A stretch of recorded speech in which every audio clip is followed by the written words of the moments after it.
हमारा first quantum number क्या है? Principal quantum number. इसमें जो n की वैल्यू है वो हमेशा पॉजिटिव इंटेग्रल वैल्यू में होगी। 1 2 3 4 5 ऐसे होगी, पॉइंट में नहीं आएगी। इसमें ऑर्बिट्स होते हैं, ऑर्बिट्स हैं और शेल्स हैं, और वो कौन कौन से हैं? k, l, m और n। और प्रिंसिपल क्वांटम नंबर को किससे रिप्रेजेंट करते हैं? It is represented by small n। Principal quantum number है, ये आपको क्या इंफॉर्मेशन देता है? ये आपको इंफॉर्मेशन देता है size and energy of the orbit. ये है n1, ये है n2 और ये है n3, ठीक है।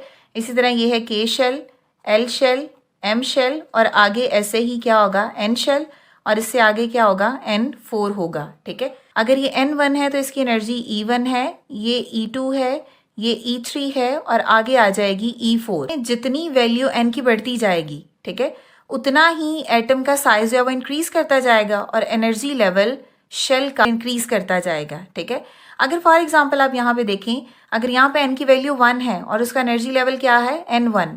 अब अगर n की वैल्यू आप n4 कर दें तो एनर्जी लेवल क्या होगा? E4।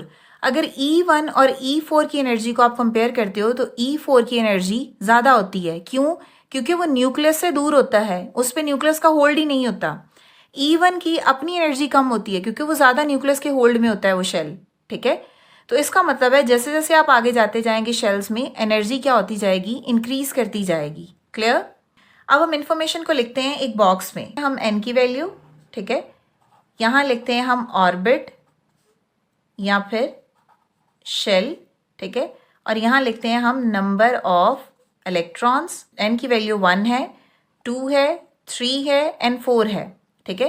तो शेल का नेम क्या होगा? k, l, m और n। नंबर ऑफ इलेक्ट्रॉन आप कैसे फाइंड करते हैं?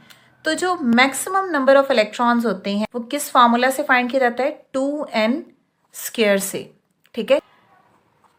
अब आप यहाँ पे देखें, अगर शेल 1 है, अगर n की वैल्यू 1 है तो शेल क्या होगा? k।